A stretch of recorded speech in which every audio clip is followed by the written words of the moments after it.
Arratsaldeon. A ver, mi nombre es Adrián Zelaya, soy profesor de Economía Aplicada en la Universidad del País Vasco y presidente de ECAI Center o ECAI Group, como queráis.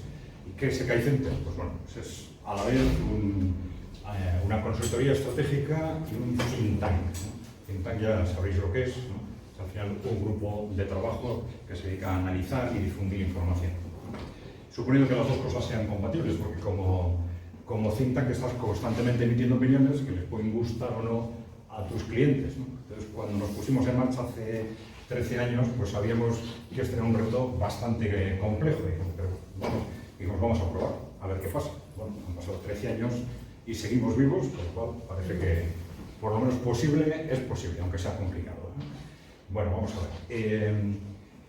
Nosotros nos dedicamos en principio al análisis estratégico y luego como analistas también difundimos información, pero partimos del análisis económico y luego pasamos del análisis económico, sobre todo por los medios de comunicación, nos iban arrastrando de la economía internacional a la política internacional. Entonces, a los medios siempre les gusta más la política que la economía, ¿no? Y entonces a partir de ahí entramos en el análisis geopolítico, ¿no? Pero hoy no vamos a hablar ni de economía ni de geopolítica, vamos a hablar del tercer tema de trabajo en el que estamos últimamente, que es sociocultural o cultura y valores, si queréis, ¿no? ¿Y cómo entramos en este tema? Pues entramos a raíz de una reunión con unos profesores de una universidad de esta comunidad autónoma, y en esa reunión estábamos hablando del tema geopolítico. Ellos estaban muy preocupados con este tema de los valores actuales, los valores en nuestra sociedad, la cultura.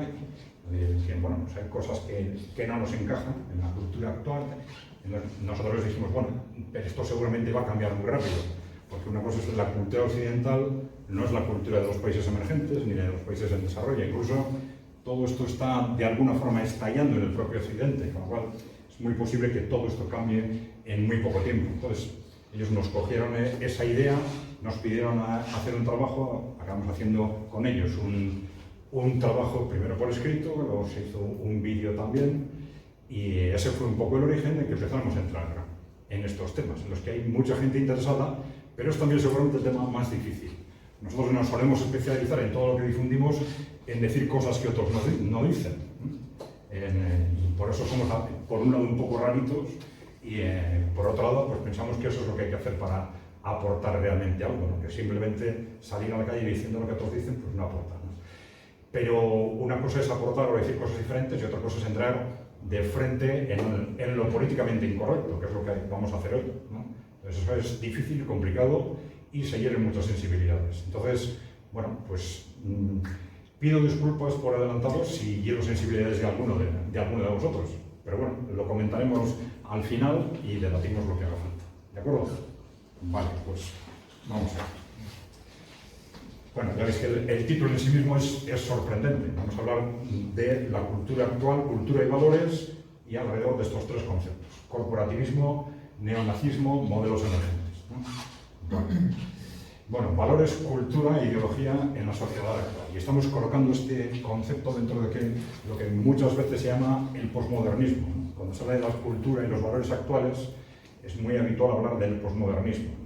A nosotros nos gusta hablar más que de posmodernismo, lo que vamos de alguna forma a cuestionar es el concepto de corporativismo posmoderno o posmodernismo corporativo. ¿Con eso qué queremos decir? Pues que en nuestra opinión los valores dominantes no son algo que haya partido realmente de una evolución natural de la sociedad, sino que han sido fundamentalmente inducidos desde los intereses de las grandes corporaciones, ¿no? Y por eso hablamos de corporativismo posmoderno o posmodernismo corporativo, como queráis. Bien. Bueno, entonces el mundo de hoy, en nuestra opinión, y yo creo que esto es cada vez más claro, ¿no?, está en una triple encrucijada. Una encrucijada desde tres puntos de vista. Económicamente, porque estamos en un modelo económico agotado. Hoy no vamos a hablar de esto, por qué está agotado, pero antes esto era algo que solo decían los críticos del sistema o del modelo, si queréis, y los últimos años ya las propias multinacionales están claramente diciendo que esto es así, que hace falta un nuevo modelo, incluso han lanzado propuestas sobre cuál podría o debería ser ese modelo, ¿no? Estamos en una encrucijada también en el ámbito político, porque estamos en un choque geopolítico entre Occidente, los países emergentes y los países en desarrollo, que seguramente está ya cambiando el mundo, pero lo va a cambiar de forma radical en los próximos años, ¿no? Y bueno, tenemos otro choque probablemente en este ámbito de ideología, cultura y valores, donde tenemos, por un lado, ese corporativismo posmoderno que hemos dicho que es el dominante en Occidente, que es la cultura dominante en todos nosotros generalmente, ¿no? Pues hay algunos que nos hemos ido poco a poco, en base al análisis o por distintas razones, distanciándolo, pero que hasta hace muy poco era la cultura prácticamente general o única en Occidente. Tenemos el modelo emergente dominante en el resto del mundo que no acepta la cultura y los valores occidentales, y luego tenemos dentro de Occidente un cuestionamiento cultural por parte del populismo conservador, fundamentalmente en trumpismo, y también de algunos movimientos de, vamos a llamarle, no sé cómo llamarlo, pero izquierda populista emergente en Occidente, ¿no? Ahí podríamos colocar, pues, por ejemplo, ya en el ámbito político, ¿no? a la socialdemocracia de Fico, que hagan ahora en Eslovaquia, o a Robert Kennedy en Estados Unidos, o a Sarah Palin en Alemania, por ejemplo. Bien, ese corporativismo postmoderno lo consideramos la base en este momento de la cultura occidental, si queréis, de las últimas décadas, ¿no? Y con un rechazo creciente fuera de Occidente, con una excepción que es Latinoamérica. Latinoamérica culturalmente es muy occidental, no tiene las mismas bases culturales que nosotros, pero tampoco hay un rechazo tan general a la cultura occidental como hay en los países emergentes, en África o en Asia, si quieres. Bien, bueno, ideología y valores. ¿De qué estamos hablando cuando decimos ideología y valores? Bueno, para sintetizar, entendemos valores como las motivaciones básicas de la conducta. Cuando tomamos una decisión, ¿en base a qué la tomamos? Esos son los valores, las motivaciones fundamentales que nos llevan a actuar de una u otra forma. Y ahí distinguimos entre valores personales y valores sociales, ¿no? Valores personales le estamos llamando a los de interés personal. Muchas veces tomamos decisiones porque nos interesa tomarlas personalmente, pero a veces las tomamos en base al interés social, eso serían los valores sociales. Valores sociales son las decisiones que tomamos no ya porque sea interés nuestro, porque es interés de la comunidad a la que pertenecemos. Comunidad puede ser cualquier grupo humano, puede ser la pareja, puede ser la familia, puede ser el barrio, la ciudad, el país, lo que sea, cualquier comunidad humana. Esos serían valores sociales. Pero, y esto es muy importante, tomamos decisiones muchas veces en función de lo que consideramos valores sociales, pero realmente detrás de esos valores sociales tenemos los intereses reales, objetivos de esa comunidad, y luego lo que nos han hecho creer que son intereses sociales, pero que están inducidos por intereses particulares, ¿no? Esto es muy importante, claro, porque todos de alguna forma intentamos incidir sobre los valores sociales. Es algo tan importante para que las personas o los grupos sociales actúen de una forma o de otra, que todos intentamos incidir en ello. Cuando discutimos con tu mujer, con tus amigos, sobre cualquier tema, un tema ideológico, un tema político, lo que sea, estamos intentando incidir en lo que socialmente se entiende que es bueno y que es malo. Todos intentamos de alguna forma incidir en los valores sociales. Pero ¿qué ocurre? Que unos tienen más capacidad que otros de incidir. El que controla la industria cultural, el que controla los medios de comunicación, incide de forma radicalmente mayor que cómo podemos incidir los demás, evidentemente, ¿no? Esta es la cuestión clave. Los grupos de interés que distorsionan los valores sociales. Bueno, desde el punto de vista de lo que nos interesa, de lo que debería ser el bien común, es muy importante que dentro de los intereses de los valores sociales prevalezcan lo que realmente son los intereses comunitarios frente a esos valores sociales inducidos por grupos de interés. Bueno, ¿esto qué requiere? Pues en principio utilizar el análisis racional, es decir, racionalmente examinar cada reto, es decir, bueno, dentro de ese reto, desde un punto de vista de análisis racional, ¿qué es lo que realmente interesa a la comunidad, a la sociedad en la que vivimos, y qué es lo que yo creía que, pero a lo mejor no? A lo mejor resulta que son lo que me están diciendo los medios, que es otra cosa. Bueno, y evitar dejarse arrastrar por los instrumentos de manipulación, que normalmente son medios de comunicación, utilización de las emociones, etcétera, que constantemente utilizan quienes los controlan, por supuesto, para distorsionar esos valores sociales. Ya diremos que al analizar la realidad siempre hay una parte de razón y una parte irracional, de emociones, de sentimientos, pero es imprescindible también utilizar la emoción y los sentimientos cuando ha terminado la razón. Es decir, tú intentas utilizar la razón para analizar un tema, pero la razón nunca te da, o es difícil que te den las respuestas de todo. Cuando termina la razón, no hay más remedio que empezar a guiarse pues, por la intuición, por los sentimientos, etc., ¿no? Pero el problema se plantea cuando sucede lo contrario, cuando los sentimientos, se utilizan los sentimientos, las emociones, para distorsionar el análisis racional. Y eso es lo que intentan hacer constantemente los que controlan los medios. Lo que muchas veces intentamos hacer nosotros también, claro, cuando queremos convencer a alguien. Lo que pasa es que esa distorsión que intentamos hacer nosotros tiene muy poco impacto. La que tiene un impacto tremendo es la de cuanto más poder mediático tienes, cuanto más controlas el cine, la industria cultural, los medios, tienes más capacidad, evidentemente, de incidir, de distorsionar los valores sociales, ¿no? Bien, entonces, dentro de lo que son los valores posmodernos, los valores actuales, ¿no? Tenemos una serie de cuestiones que podemos definir como valores objetivos, retos reales, sobre los cuales de alguna forma se han construido después esa cultura postmoderna. ¿Cuáles son esos valores objetivos, esos retos reales? Bueno, el reto de la emancipación de la mujer, por ejemplo, el reto de la defensa del medio ambiente, el reto de la protección de las minorías sexuales, minorías étnicas, nacionales, y el reto, vamos a decir, de la globalización, del respeto entre pueblos y culturas. Entonces, ha habido una serie de retos sociales con necesidades objetivas sobre las cuales se han creado poco a poco una serie de valores sociales, ¿no? Bien, el problema cuál ha sido que en todos esos retos nos hemos encontrado con una distorsión corporativa, ¿no? Una distorsión radical de todos esos valores, ¿no? Bien. Bueno, esto ya lo hemos dicho, lo que se intenta constantemente en los medios es marginar el análisis racional de los retos y sustituirlos por una manipulación constante de emociones y de sentimientos, ¿no? De ahí la importancia que para las corporaciones ha tenido, es decir, para los poderes reales, ha tenido el posmodernismo como una filosofía o ideología que justifica prescindir del análisis racional. La filosofía posmoderna tenía otras cuestiones, claro, pero como una parte fundamental de sus bases filosóficas se apoya pues, en Nietzsche, Heidegger, para decir, bueno, hay que cuestionar la razón a la hora de aproximarse a la realidad y utilizar las emociones, los sentimientos, etc. Entonces es un instrumento extraordinario desde un punto de vista conceptual, filosófico, etc., para apoyar estos movimientos. Bueno,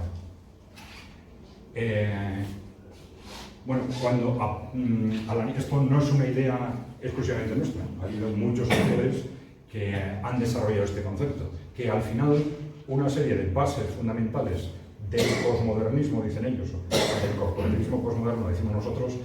¿Por qué decimos corporativismo posmoderno? Fundamentalmente para no cuestionar el posmodernismo en su conjunto, pues que tiene muchas cosas en las que no tenemos por qué entrar. Hay una corriente posmodernista en el arte, en la arquitectura y tal. Nosotros no vamos a entrar a cuestionar qué es bueno o malo de esto. Vamos a entrar a cuestionar solo, vamos a ver, es decir, la utilización del posmodernismo por parte de las corporaciones. Bueno, ha habido muchos autores que han relacionado todas estas corrientes con el fascismo, ¿no? Y vamos a ver por qué, ¿no? Bueno, en principio el fascismo lo relacionamos con una corriente ideológica muy radical, y con el posmodernismo, lo que se ha dicho, bueno, el posmodernismo aparentemente es un movimiento ideológico que transmite una imagen suave, no de enfrentamiento y tal, pero ha tenido, dicen algunos, un proceso de radicalización creciente. Esto es discutible porque ya en el inicio había vertientes muy radicales, ¿no? Ya lo veremos, ¿no? Pero bueno, en principio se ha definido el corporativismo posmoderno como la ideología y cultura del capitalismo postindustrial, si queréis, del capitalismo del periodo neoliberal, dicen otros, ¿no? El que se inicia a partir de los años 70 o 80 del siglo XX, ¿no? Es un proceso cultural que se acelera con el fin de la Guerra Fría. Empieza de alguna forma en los años 70, pero a partir de los años 90 se acelera. Y se acelera porque hay cambios geopolíticos muy importantes. Con el fin de la Guerra Fría, las corporaciones, ya lo explicaremos, se sienten dueñas del mundo. Se escribe ese libro que habéis oído hablar, El fin de la historia, de Francis Fukuyama, diciendo, no, ya las grandes opciones ideológicas han terminado, las grandes corporaciones controlamos el mundo, no tenemos oposición, nuestra ideología liberal ya es la dueña del mundo, con lo cual aquí ya la dialéctica ideológica se ha terminado. Entonces, con todos esos instrumentos en la mano, las corporaciones se sienten mucho más fuertes para imponer sus estrategias ideológicas, y seguramente esta guerra cultural es una de ellas, ¿no? Bueno, por distintas razones se ha dicho que este posmodernismo se ha ido situando cada vez más cerca de las bases ideológicas del nazismo y del fascismo, ¿no? La apariencia externa es muy distinta, ¿no? La apariencia externa que conocemos del fascismo pues es muy radical, ¿no? Y la apariencia externa de lo que se suele considerar el posmodernismo pues tiene una imagen totalmente distinta, ¿no? Bueno, sin embargo, los puntos comunes son muy llamativos. Primero, ya lo hemos dicho, hay una inspiración filosófica común, ¿no? El cuestionamiento de la razón, y con filósofos de referencia, Nietzsche o Heidegger, ¿no? Cuidado que tampoco estamos cuestionando a Nietzsche o Heidegger, que tiene muchas otras cosas, pero estamos hablando de que los han utilizado desde esa perspectiva, ¿no? Como justificación del cuestionamiento de la razón para acercarse a la interpretación de la realidad, ¿vale? Entonces, tiene una inspiración filosófica común. Tiene el mismo promotor, que es la élite corporativa occidental, las grandes corporaciones occidentales. Y ya lo vamos a ver, que estuvieron tanto detrás del fascismo y del nazismo como de estos movimientos del posmodernismo corporativo, ¿no? El mismo promotor y también la instrumentalización. Claro, si han entrado a modificar los valores, entraron en su momento el nazismo, el fascismo, etc., y están entrando ahora, es porque tienen intereses detrás. Instrumentalización para sus propios objetivos, de beneficios por un lado, pero de manipulación y control social, fundamentalmente. Los verdaderos objetivos no son los que se dicen, ni en el caso del nazismo y el fascismo, ni en el caso del posmodernismo. Los verdaderos objetivos son de sometimiento y control social y asegurar y fortalecer el poder corporativo.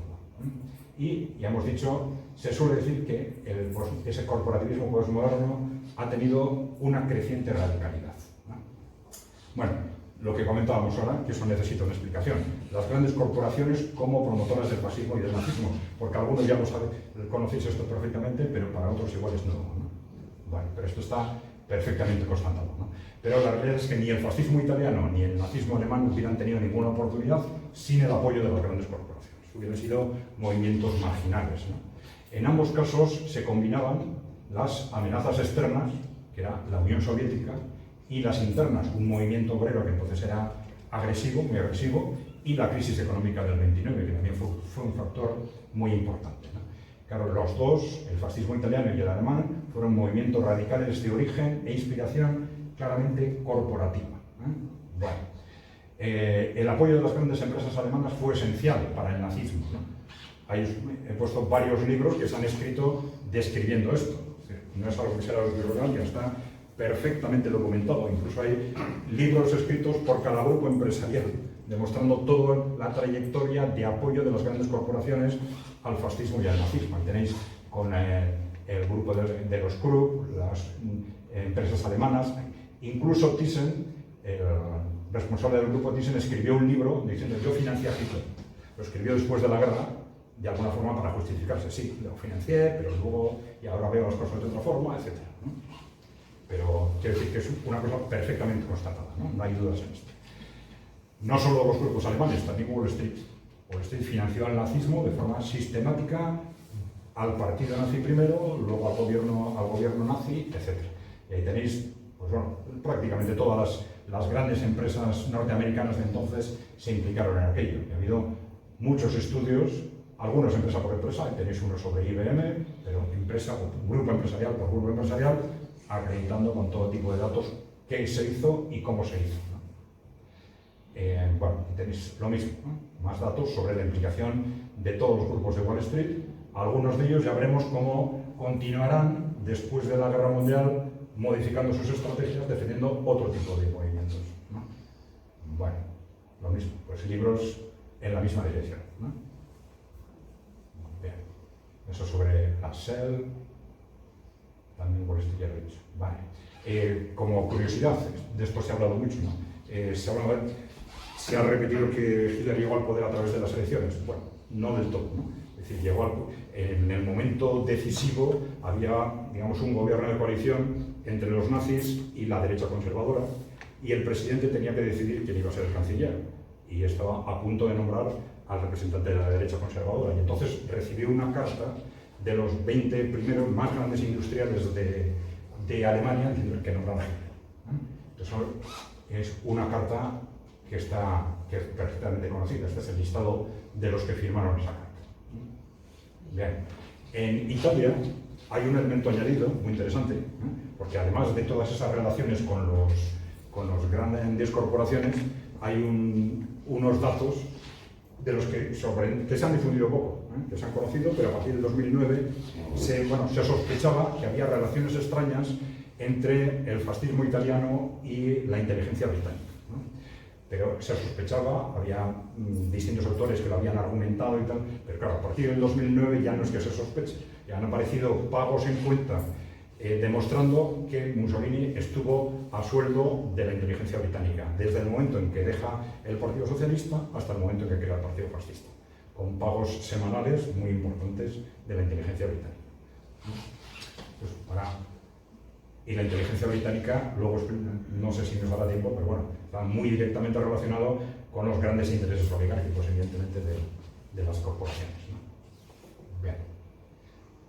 Bueno, es algo de esto ya hemos dicho, bases filosóficas y conceptuales comunes de estos movimientos. Hemos hablado de Nietzsche y Heidegger, el corporativismo nazi, el nazismo tuvo sus propios ideólogos, por supuesto, también el corporativismo posmoderno, ideólogos que han defendido el antinatalismo, el catastrofismo climático, lo que llamamos el posmofeminismo o el globalismo, ¿no? Pero siempre hay una base común, que es ese cuestionamiento de la razón. La realidad, la razón, la verdad no es importante. Lo importante son las emociones, el lenguaje, los sentimientos, las modas, ¿no? Esto no es nuevo, ¿no? Los que trabajáis en empresas o en instituciones públicas, igual algunos de vosotros habéis participado en cursos de coaching en los que se os ha vendido esto. Porque todavía hay expertos en coaching vendiendo, ¿no? No, la verdad no es importante. La realidad no existe, lanzando ese tipo de conceptos, ¿no? Pero bueno, esto no es nuevo, ¿no? Vale. Bien. Es importante que estos intereses de las corporaciones, luego en la práctica, no es un tema ni de derecha ni de izquierda. Es decir, lo que en política se define como derecha y izquierda, no les ha importado demasiado, sobre todo porque los conceptos de izquierda y derecha a partir de los años 90, a partir de la Guerra Fría, se han ido disolviendo en la práctica, ¿no?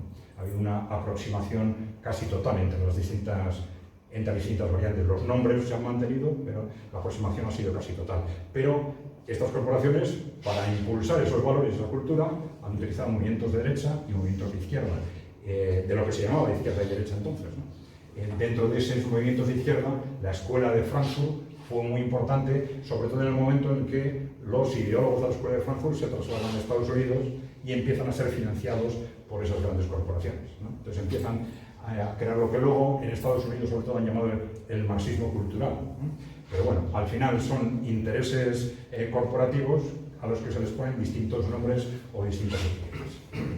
Bueno. El cuestionamiento de la razón, ya lo hemos dicho, es una clave para hacer posible el despegue de estos valores, ¿no? Pero claro, es clave, ya lo hemos dicho, para la manipulación y el control social por parte de quienes controlan los medios, la cultura, etc.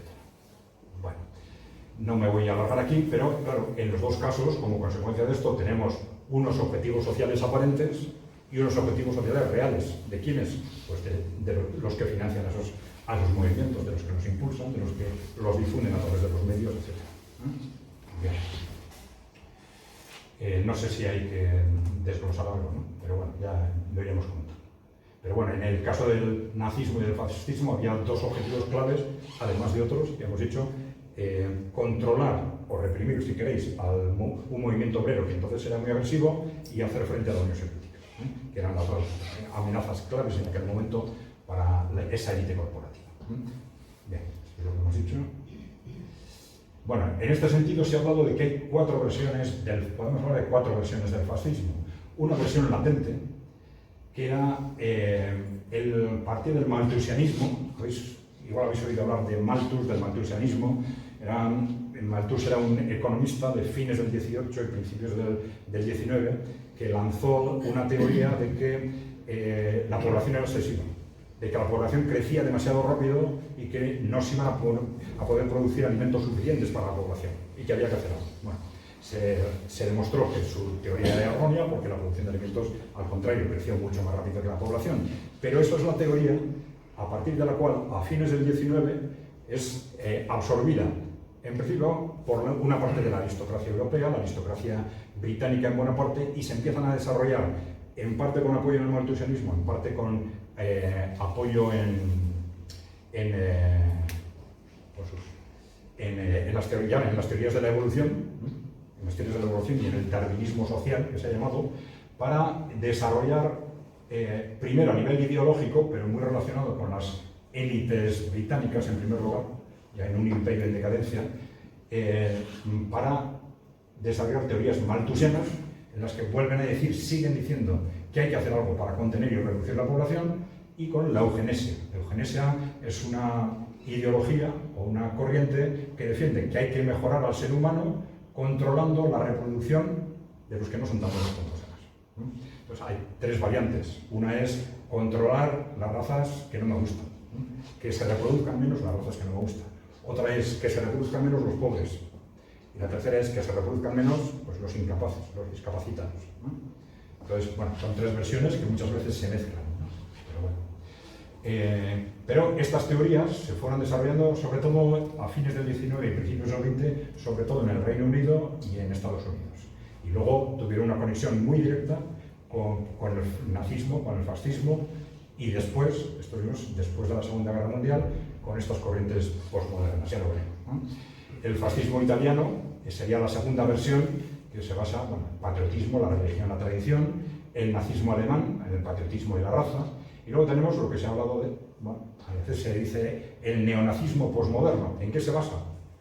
Desde el punto de vista de las grandes corporaciones, en mantener esas teorías de reducción de la población, disolución comunitaria, en el sentido de apostar por debilitar todo tipo de comunidades humanas, el concepto del globalismo, es decir, debilitar los estados para dejar más peso a las grandes corporaciones, en el catastrofismo climático y el transhumanismo, que esto es algo menos conocido, pero que en los últimos años también desde las grandes corporaciones se está poniendo de moda otra vez, ¿no? Pero bueno, vemos que en las cuatro versiones son proyectos radicales de las oligarquías o de las grandes corporaciones, si queréis, con fines de control y manipulación social a favor de los objetivos económicos, sociales y políticos de ellas mismas, de esas grandes corporaciones. Bueno, también se ha dicho que el posmodernismo corporativo es más neonazi que neofascista, digamos, ¿no? ¿Por qué? Bueno, el nazismo sería una variante extrema del fascismo comparado con el fascismo italiano en ese sentido, ¿no? Pero el nazismo hay que tener en cuenta que era una variante extrema, porque muchas veces nazismo con campos de concentración, pero antes de los campos de concentración ya era el nazismo ya era nazi, ¿no? Entonces la ideología nazi ya existía, ¿no?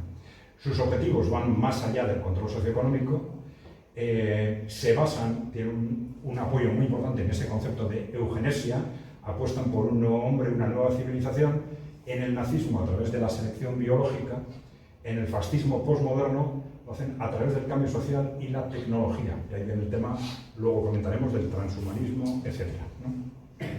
Bueno, el neonazismo actual también no solo tiene objetivos económicos y políticos, pretende transformar la humanidad de forma radical.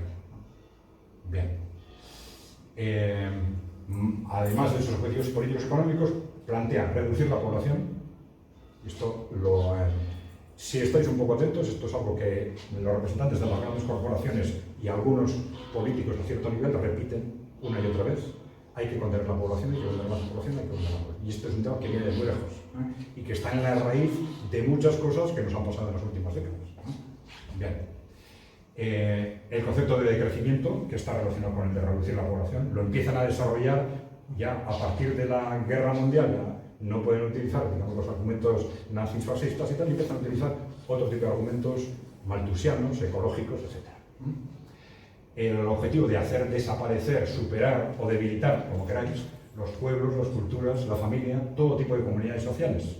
Porque a las grandes corporaciones, algunos han dicho que es una evolución natural del capitalismo esto. Es decir, que ir debilitando todo tipo de comunidades sociales de tal forma que el individuo se transforma exclusivamente en un consumidor frente a las grandes corporaciones. Pero bueno, sea una evolución natural del capitalismo o no, es algo que se está persiguiendo de forma activa, ¿no? Y ahora incluso, esto es más novedoso, ¿no?, están apuntando a la desaparición del ser humano a través de la fusión hombre-máquina o hacia convertir a las clases superiores en superhombres. Esto todavía, todo lo demás es algo que se está haciendo desde hace muchas décadas. Esto por ahora, que sepamos, son ideas, ¿eh? Ideas puestas por escrito una y otra vez, manifestadas, publicadas, pero no que sepamos no se han llevado a práctica. Bien, entonces, decíamos, tanto el corporativismo nazi como el posmoderno son movimientos fascistas radicales de manipulación y control social al servicio precisamente de las grandes corporaciones occidentales, ¿no? Bueno, ¿y esto cuándo empieza? Bueno, según nos podemos ir a muchos antecedentes, pero bueno, un primer antecedente, ya lo hemos comentado, estaría desde fines del siglo XIX hasta los años 30 en esos conceptos de eugenesia, antinatalismo, control de la población, que se desarrollan fundamentalmente en Reino Unido y Estados Unidos. En un segundo momento sería en la Guerra Fría, después de la Segunda Guerra Mundial, en los años 60-70, con el origen del movimiento antinatalista. Tenemos como hitos la creación del WWF, luego hablaremos de esto. El WWF, no sé si os suena, aquí se llama ADENA, aquí se fusionó con ADENA. Junto a Greenpeace son las dos mayores asociaciones ecologistas del mundo. Bueno, pues fue impulsado, luego veremos, por las familias reales europeas. La creación del Club de Roma en el año 68, entre esas familias reales y el grupo Rockefeller. Luego, algunos informes de la Guerra Fría, entre los cuales vamos a destacar estos dos. El informe Rockefeller del 72 y el informe Kissinger del 74, porque son informes del gobierno de Estados Unidos, encargados por el gobierno de Estados Unidos. Bueno, muy importante, de reducir y controlar la población es un objetivo político para ellos. El ecologismo, el feminismo y el globalismo se consideran excelentes instrumentos para ello. Y darnos cuenta de esto es un auténtico shock para muchos de nosotros. Y hay que tener en cuenta que, independientemente de lo que veamos positivo o negativo en cada uno de estos movimientos, una cosa es, hemos dicho que el análisis racional nos lleve a decir que en la defensa del medio ambiente hay que hacer esto o lo otro, y otra cosa es cómo las grandes corporaciones han utilizado esos movimientos sociales de base racional para sus propios intereses. Bueno. Bien, a partir de la Segunda Guerra Mundial, en el contexto de Guerra Fría y sobre todo a partir de la Revolución China del 49, Estados Unidos empieza a darse cuenta del peligro geopolítico que supone la población y natalidad de los países que no controla. De esto ya habían hablado mucho los británicos. Los británicos estuvieron siempre en una situación muy especial. Sabéis que el Imperio Británico fue líder del mundo hasta fines del siglo XIX. Entonces se encuentran en una situación de crisis desde ese punto de vista en que tienen que hacer el tránsito de controlar el mundo a través de las armas a intentar controlarlo por otras vías. Y en ese controlarlo por otras vías surgen una serie de teóricos, primero en Inglaterra, que luego se trasladan a Estados Unidos, que desarrollan distintos argumentos y uno de ellos va en la línea de qué hacemos con todos esos del tercer mundo, que son demasiados, con todos esos que no controlamos. Y es una línea argumental que tampoco es estrictamente racial, es decir, no se lo plantean desde un punto de vista de otra raza. Para estos, esto es una aristocracia que, vamos a decir, desprecia tanto a unos como a otros. Pero bueno, esto se manifiesta de distintas formas en cada momento. Bien, pero ¿qué pasa en el 49? Tenemos la Revolución China. A partir del año 49 se empiezan a hacer análisis en Estados Unidos, primero en las corporaciones y luego en el gobierno. Es decir, que, ojo, dentro del contexto de Guerra Fría tenemos un problema estratégico porque los países que no controlamos tienen mucha población y crecen mucho. Y entonces, ¿qué hacemos con esto? Y empiezan a pensar qué pueden hacer, qué estrategias desarrollar al respecto. Bien, de ellas estrategias para controlar o reducir la población. Bueno, esto no... Son declaraciones, ha habido muchísimas, pero para ver la implicación de algunas grandes corporaciones claves, como son los Rockefeller en Estados Unidos, por ejemplo, son uno de los grupos que se han implicado muy directamente en estos objetivos de los que nos dicen, bueno, la dimensión de la población es el gran problema de la humanidad. Es mucho más peligrosa que la guerra nuclear. Entonces, pero claro, esto nos lo iban diciendo ya desde principios del siglo. Los Rockefeller, a partir de la Segunda Guerra Mundial, tuvieron un protagonismo muy importante. como corporación Rockefeller y dentro del gobierno de Estados Unidos también. Bueno, este es otro Rockefeller, también hablando de lo mismo, en el 67. Este es el informe Rockefeller del 72. Los Rockefeller eran parte del gobierno de Estados Unidos, no solo eran la corporación más importante dentro del país, sino también participaban fueron un vicepresidente, fue Rockefeller también. Bueno, este informe del 72 es un informe encargado por el gobierno Nixon, y ya aquí se empieza a hablar de algo de lo que habían hablado ya en Inglaterra y en Estados Unidos los partidarios de la eugenesia, etc. Empezar a impulsar pues, instrumentos como el aborto, los derechos de la mujer, los anticonceptivos, muy bien, pero no porque sean buenos para las mujeres, no porque sean buenos para las familias, sino para reducir la población. Entonces, esto es muy bueno, independientemente de lo que pensemos de cada uno de estos conceptos, ¿no? Bueno, malo, socialmente positivo, negativo, pero ellos no lo hacen porque sea bueno, lo hacen al contrario. ¿Cómo conseguimos debilitar estos países? Vamos a impulsar esos movimientos para reducir la población, y no reducir la población para que esos países sigan mejor, no reducirles porque geopolíticamente son enemigos. ¿Vale? El informe Kissinger en el 74, este es un informe que fue secreto durante 15 años, hasta el final de la Guerra Fría, entonces se hizo público, ¿no? El gobierno, el presidente Nixon se lo encargó a Henry Kissinger que organizara ese informe. Bien, implicaciones del crecimiento de la población mundial para la seguridad y los intereses globales de Estados Unidos. Es decir, está planteado en principio desde un punto de vista geopolítico, desde ese punto de vista de la amenaza que supone la población mundial para que el control geopolítico por parte de Estados Unidos. Bueno, es muy interesante para darnos cuenta de cuál era la mentalidad de estas élites, vamos a decir, ¿no? Bueno, y primero nos plantean lo que hemos visto antes, es decir, una serie de estrategias que en principio luego, de una forma u otra, nos las han vendido como de interés social, y que puede ser que sean de interés social, ahora, eso no vamos a discutir ahora, pero que para ellos son un instrumento para reducir la población. Planificación familiar, acceso masivo de la mujer al mercado de trabajo, extensión de los derechos de la mujer. Bueno. Enfoque coordinado para responder al interés de la política exterior de Estados Unidos en la influencia del crecimiento de la población. Bien. Una cuestión de interés. Al final de este informe se dice, bueno, pero los países que no controlamos no van a aceptar poner en marcha estas políticas si no las ponemos en marcha también en Europa y Estados Unidos. Y con lo cual tenemos que ponerlas en marcha. Y proponen eso. Un argumento bastante extraño, porque claro, si se han pasado todo el informe diciendo que son instrumentos para debilitar al enemigo, y dicen, no, vamos a implantarlas también en Europa y Estados Unidos. Bastante extraño, ¿no? La conclusión que se ha sacado, los que han interpretado, es que la única interpretación posible es que para los que han escrito ese informe, tan enemigos son unos como otros. Pero bueno. Bueno, y esto también es interesante, porque claro, apuntan, ¿y qué instrumentos vamos a utilizar para impulsar esas políticas? Nos dicen, las agencias gubernamentales de Estados Unidos, y apuntan a la CIA, el FBI, USAID, agencias de cooperación al desarrollo, las agencias de la ONU, porque entonces Estados Unidos todavía tiene una influencia muy importante en la ONU, pero entonces tenía una influencia mucho mayor. Fundaciones corporativas fundamentalmente, de las grandes corporaciones, y ONGs.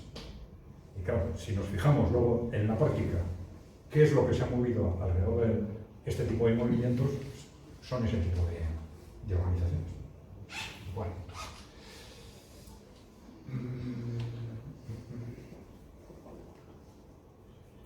Bueno, esto es una reflexión, pero bueno, que es evidente, ¿no? Esto nos dice que al menos una buena parte de las dinámicas sociales que en las últimas décadas nos han llevado a construir nuestra cultura y nuestros valores no han sido un producto de una evolución social natural, sino que, por lo menos en parte, han sido producto de una influencia y unos intereses corporativos o estratégicos muy concretos.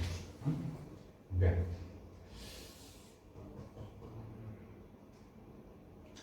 Bueno, el Club de Roma.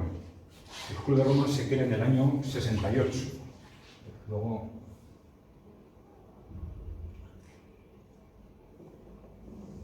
Bueno, luego hablaremos del WWF, que os he comentado antes. WWF ADENA en España, ¿no?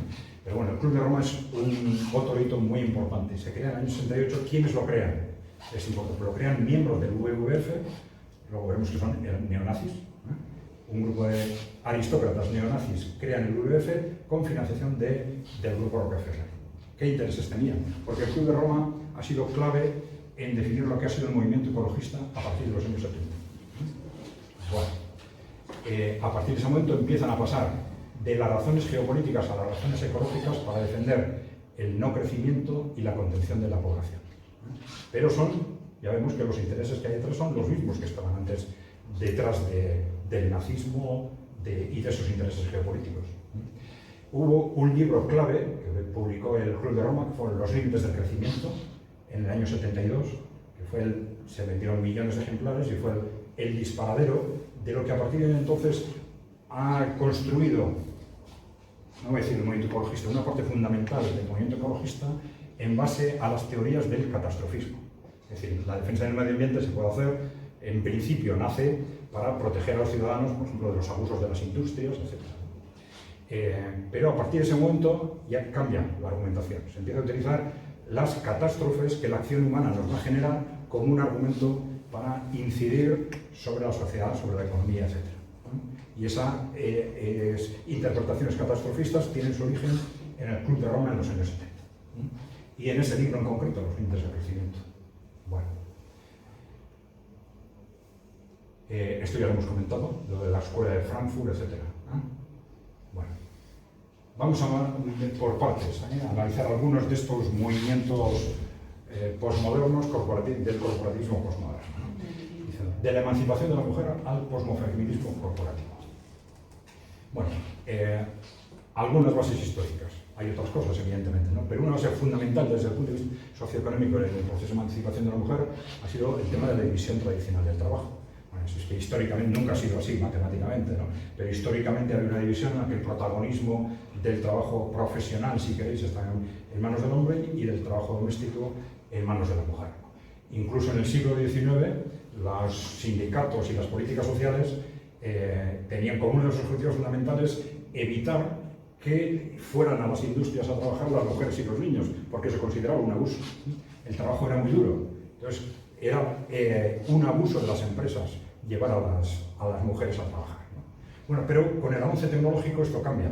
A fines del 19, fundamentalmente, principios del 20, la fuerza física tiene cada vez menos importancia en el trabajo físico, el trabajo profesional es cada vez más atractivo y bueno, todo el mundo se empieza a plantear por qué no se incorpora la mujer al trabajo profesional. Bien, esto se dispara sobre todo a partir de los años 60, 70. Para nosotros fue una sorpresa, pero lo hemos visto que esto se ha analizado desde otras perspectivas también, encontrar unos documentos de unas reflexiones de los años 70 del movimiento feminista no lo digo, la que dicen, bueno, está muy bien esto de que la mujer se incorpore al mercado del trabajo, dicen, pero esto será repartir el trabajo, ¿no? No será añadirnos a todos 40 horas más de trabajo, ¿no?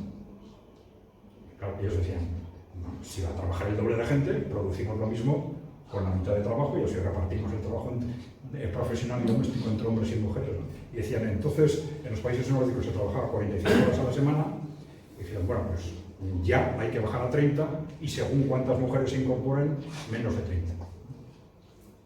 Racionalmente, nada que objetar.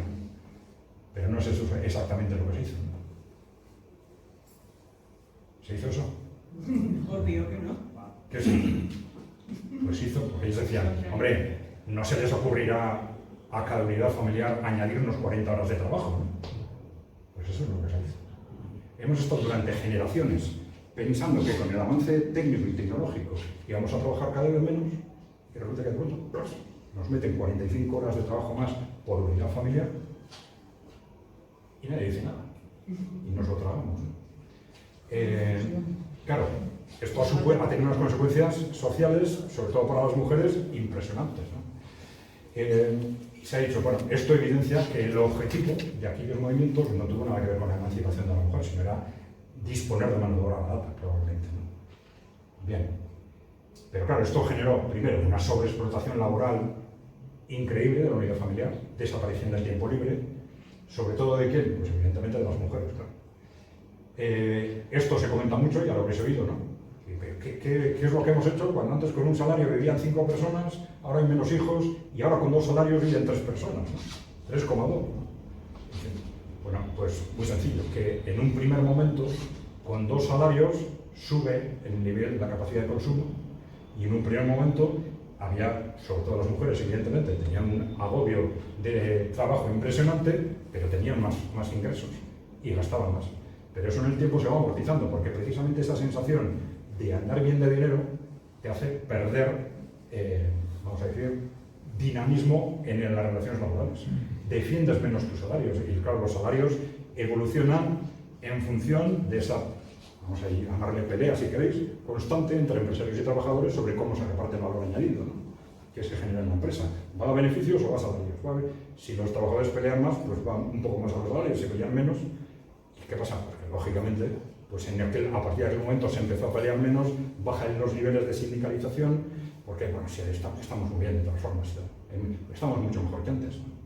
Y al final, ¿qué pasa? Que el crecimiento no es que bajaran los salarios a partir de ese momento, sino que la productividad ya va fundamentalmente a los beneficios, los incrementos de productividad y no tanto los salarios. Entonces se produce casi una congelación de los salarios, de tal forma que al final, como suele comentar la gente en la calle, pues ahora estamos con 2 salarios casi tan justos como antes estábamos con 1.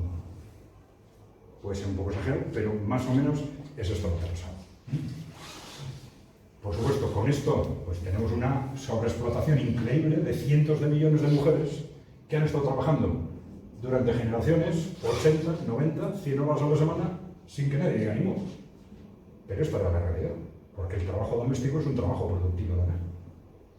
Otra cosa es que en macroeconomía se mida o no se mida, pero nadie te cuestiona que es un trabajo productivo. Lo que pasa es que con el PIB, que es el instrumento que utilizamos para medir la producción, el PIB se mide en función de los precios de mercado. Lo que no se compra ahí y se vende no se mide, aunque sea trabajo productivo. La prueba es, si yo hago el trabajo de mi casa, ese trabajo que hago no entra en el PIB. Si contrato a una persona para que lo haga, eso entra en el PIB. O sea, es un trabajo productivo que miramos al otro lado y se lo tragamos a las mujeres, por decirlo de una forma. Bueno, por supuesto, desaparición progresiva del tiempo libre de las mujeres inmediatamente, y luego en la medida en que esas 40 horas se van repartiendo, porque ahora solo se habla de eso, claro, de repartir, no se habla de hacer frente al problema en el fondo, pero claro, esa sobrecarga de trabajo al final está o para uno o para los dos, pero sigue estando ahí, ¿no? Y por supuesto, un efecto inmediato, el hundimiento de la tasa de natalidad. Hay otros factores, ¿no? Pero claro, es que ves las cifras y es inmediato, lógico, claro. Si estoy trabajando 100 horas a la semana, 80 horas, 90 horas, 100 horas a la semana, tener un hijo más es una carga insoportable, ¿no? Lógicamente. Bueno, otros efectos como la incorporación laboral lenta y costosa de las mujeres con esa sobrecarga, lógico, ¿no? Bueno, tenéis la evolución de la tasa de actividad femenina y de la tasa de fertilidad en España, es que es evidente, ¿no? Inmediato. Por eso, claro, si en esos documentos de la Guerra Fría, muy claramente, ¿qué hacemos para reducir la población? Pues incorporación de la mujer al mercado de trabajo, porque saben que en cuanto pase eso, la natalidad va a caer. Vale. Bueno, ¿y cuáles son los objetivos corporativos de este proceso? Bueno, muy claro, el mejorar los beneficios empresariales a través de la disposición masiva de mano de obra barata, que es un objetivo permanente. Algunos dicen de los malos empresarios, bueno, de los empresarios o de las corporaciones, si queréis, que inciden en las decisiones políticas, ¿no? Y luego, ya hemos visto, según esos documentos de la Guerra Fría, pues muy posiblemente el hundimiento demográfico ha sido un objetivo en sí mismo. Vale. Bueno, esto ya es una reflexión de futuro, ¿no? Pero bueno, luego hablamos de esto si queréis. Es que hasta qué punto, con las medidas que estamos tomando, es realmente posible hacer algo sin darle una vuelta de alguna forma a todo lo que ha pasado en estas generaciones, ¿no?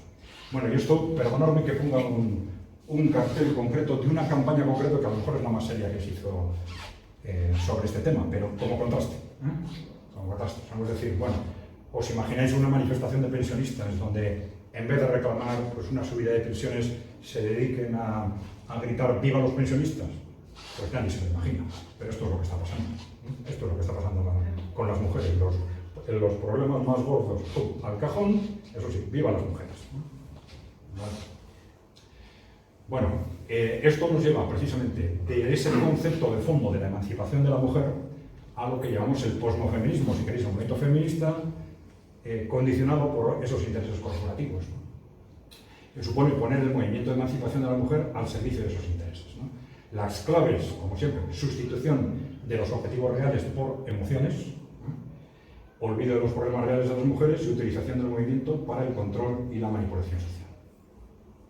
Bueno, algunos referentes de ese control, de esa manipulación corporativa sistemática del proceso de emancipación de la mujer, los encontramos ya desde el principio, ¿no? Por ejemplo, Margaret Sanger. Estos son tres de los grandes líderes del feminismo en el siglo XX. Margaret Sanger fue promotora del movimiento de planificación familiar, se le considera uno de los grandes líderes del feminismo de principios de siglo. Pero claro, encuentras muchos escritos en los que esta mujer está trabajando de forma conjunta con un movimiento nazi, con el movimiento eugenésico, con movimientos racistas, defendiendo el control de la natalidad, sí, pero defendiendo el control de la natalidad con objetivos de este tipo.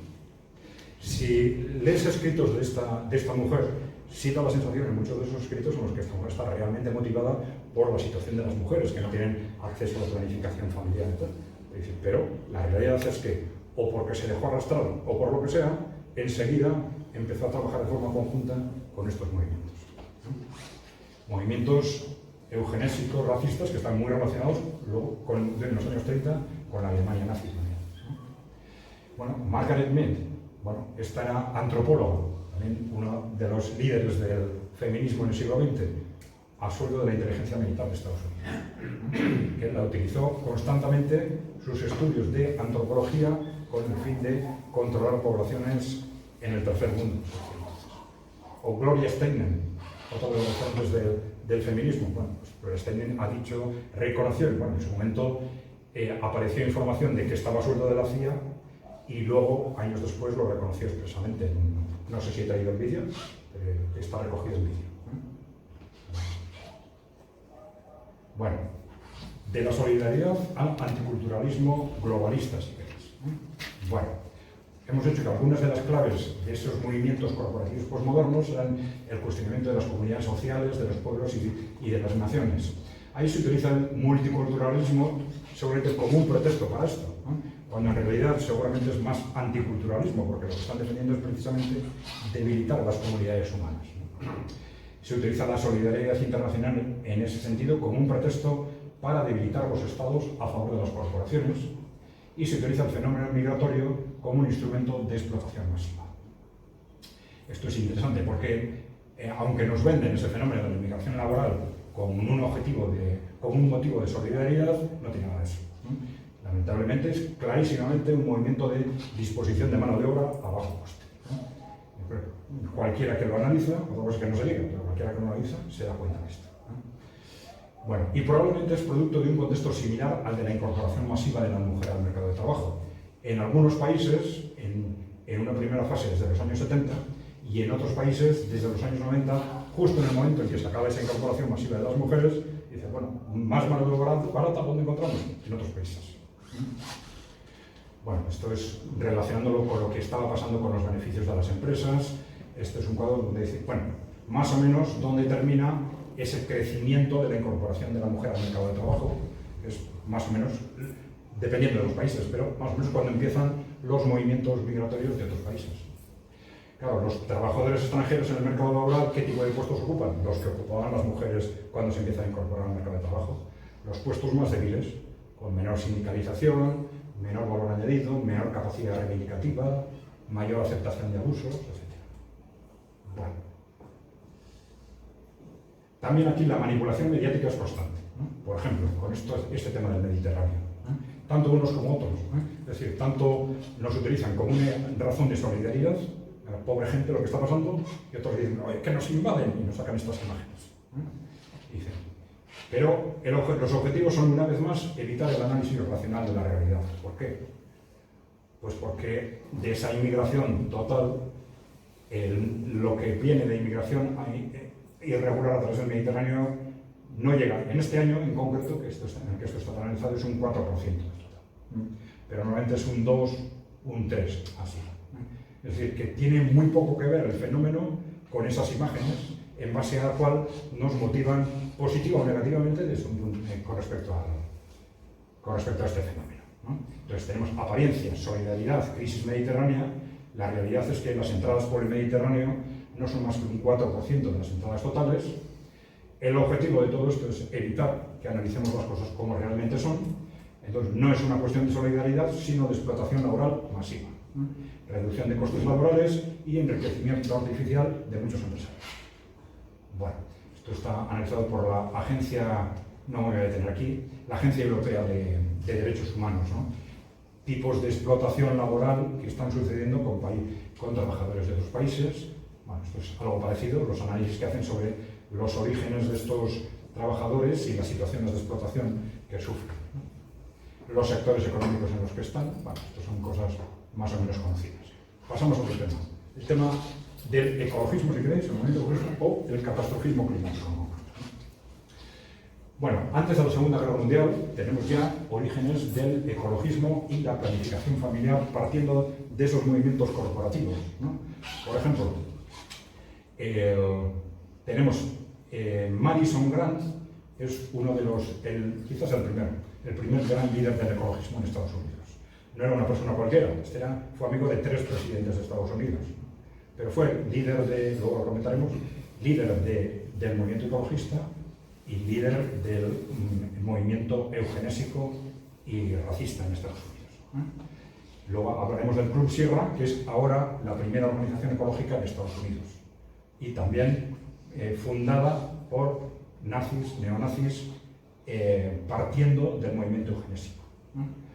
Hemos hablado de Margaret Sanger, ¿vale? Fundadora del movimiento de planificación familiar, para ver cómo los fundadores y los que financiaban este movimiento partían del concepto de relacionar la eugenesia, los derechos de la mujer y la planificación familiar. Y hay muchos estudios hechos, en primer lugar, sobre cómo se utilizaron, es un tema discutido, pues ese tipo de movimientos, pues por ejemplo, en un momento determinado dirigido especialmente a la población negra, siempre para ayudarles, pues luego resulta que se ven los documentos que el objetivo no era ayudarles, sino que se reprodujeran menos. ¿Vale? Bueno, Sanger, Margaret Sanger, esta frase en concreto, ¿no? Más niños de los aptos, menos de los no aptos. Ese es el principal problema del control de la natalidad. O sea que, por lo menos en ese caso, nos venden, o han estado durante muchos años, vendiendo el control de la natalidad como a favor de las personas, ayudar a las familias, ayudar a las mujeres, y su verdadero objetivo era muy distinto.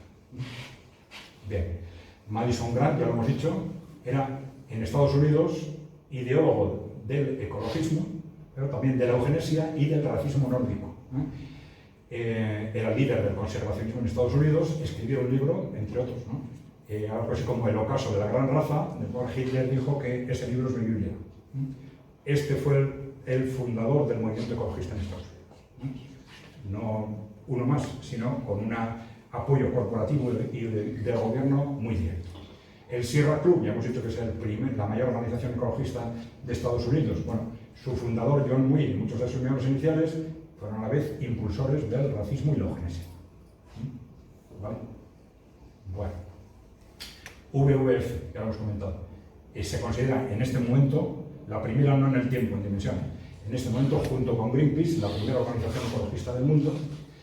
Fue promovida en 1961 por Bernardo de Holanda y cofundadores, Bernardo de Holanda fue rey consorte de Holanda, cofundadores Felipe de Edimburgo, rey consorte de Inglaterra, y Julian Huxley, de la familia de los Huxley. De eso no vamos a hablar hoy, pero bueno, Julian Huxley, que era el presidente de la Sociedad de Eugenesia de Inglaterra y el que creó el concepto de transhumanismo, del que luego vamos a hablar. Alrededor de los años 90 estalló un escándalo porque se reveló la colaboración entre Bernardo de Holanda, el WWF y el apartheid sudafricano, financiando contraguerrillas, guerrillas que lucharan contra las guerrillas de oposición al régimen del apartheid. Así que estos seguían siendo nazis, seguían siendo nazis. Ahora utilizaban otros conceptos, pero parecen esos ellos, pero siguen siendo nazis. Y el WWF fue el germen también de otras organizaciones claves. El Club 1001, en el que participan estos tres también, junto con el grupo Rockefeller, etc. El Club 1001, que es un instrumento fundamentalmente de financiación. Ahí se agrupan 1001, vamos a decir, multimillonarios del mundo, no solo multimillonarios, también algunos políticos, para recoger financiación. Cada uno de ellos se compromete a recoger fondos para financiar un movimiento ecologista. El WWF y otros más. Y es también, de ahí surgió, ya lo hemos dicho, el Club de Roma, que es el origen del concepto del catastrofismo climático. Bueno, ¿quién era este Bernardo de Holanda, este rey consorte? Bueno, fue miembro del partido nazi, del USDAP. No, dentro del partido nazi fue miembro de las SA, que ya sabéis que era el ala radical de los nazis en su momento. Miembro de lo que se llama la Reiter SS, la caballería de las SS. Directivo en IG Farben, que era el grupo empresarial que colaboró de forma más directa con Hitler, ¿no? En el año 36 se casa con la princesa Juliana de Holanda. Se convierte en rey consorte en el 48. Ha participado en la creación de algunas asociaciones de tipo corporativo, algunas son conocidas, como el famoso Club Bilderberg, del que se habla mucho, ¿no? O este Rotary Internacional, ¿no? Pero bueno, lo importante ahora es que en el 61 ya hemos dicho que crea el WWF con Julian Huxley y con Felipe de Edimburgo, crea el WWF, crea este Club 1001 en el 70, bueno, y luego la colaboración con el apartheid ya lo hemos comentado. Bueno, pero no eran solo estas personas. En realidad, los posicionamientos a favor del nazismo fueron generales no solo en las corporaciones, sino en las familias reales europeas y sobre todo en la familia real británica, muy claramente, ¿no? Por ejemplo, algunas cosas ya conoceréis. Este es el que fue Enrique VIII. Fue Enrique VIII que solo fue rey durante 6 meses. Enrique VIII no. Séptimo. No, no era Enrique. Eduardo, sí. Eduardo VIII. Bueno, estos eran claramente nazis. Los nazis no lo ocultaban, fueron a visitar a Hitler, rindieron de pleitesía, etc. A la derecha tenéis haciendo el saludo nazi, en el centro a la reina Isabel, a la que acaba de morir. Tenía 7 años entonces. Bueno, era responsable de lo que era, pero este era el ambiente familiar. Su madre es la que está al otro lado de su tío, ¿no? Bueno, este apoyo al nazismo clarísimo en la familia real británica, de ese apoyo al nazismo pasan, antes de la guerra, a esconderlo detrás del ecologismo y la contención o reducción de la población después de la guerra. Bueno, Felipe de Edimburgo es otro miembro de la Casa Real Británica, que es muy interesante. ¿Por qué? Porque ha hablado demasiado. Por ejemplo, bueno, esto ya hemos dicho, cofundador del WWF, muy partidario, por supuesto, del ecologismo, del conservacionismo y también de la caza de especies protegidas. Esto es una epidemia constante en las casas reales, pero sí nos demuestra que a ellos el ecologismo, el conservacionismo y tal les importa un pito. Lo están utilizando como un instrumento. Bien. Pero este hombre ha dicho cosas muy interesantes, ¿no? En el año 81 dice: el crecimiento de la población humana es probablemente la amenaza más grave a largo plazo para la supervivencia. Están diciendo qué mentalidad tenían estas personas, digo, en las grandes corporaciones y en las casas reales. Es algo muy generalizado y que se nos ha contado poco. Bien, nos espera un gran desastre si no se frena. En el año 88, en una entrevista de la que se habló mucho, dijo: si me reencarnase me gustaría volver como un virus mortal que contribuye a resolver la sobrepoblación. Bueno, se juntó una gorda y me dijeron: hombre, al final salieron estuvieron callados un tiempo, pero unos años después salieron a defender. Bueno, es una frase en la que tal, pero no era una frase, porque un año antes lo había dicho por escrito, en una parte de un libro que escribió. O sea que este tipo de cosas las piensan realmente. Bueno, en el 90, pues algo parecido. A estas alturas debe ser obvio que un mayor crecimiento de la población es indeseable. Bueno. Bueno, este mismo Felipe de Edimburgo, en una entrevista, creo que no he traído el vídeo aquí, pero bueno, es igual, ¿no? Le pregunta al periodista, ¿cuál cree usted que es el mayor reto en la conservación de la naturaleza? Y dice, la creciente población humana. En la situación actual no hay nada más. ¿Y tiene alguna opinión sobre lo que se debería hacer al respecto? Sonríe y dice, no puedes adivinarlo, y no contesta. Que cada uno piense lo que quiera, sabiendo qué cosas ha dicho, ¿no?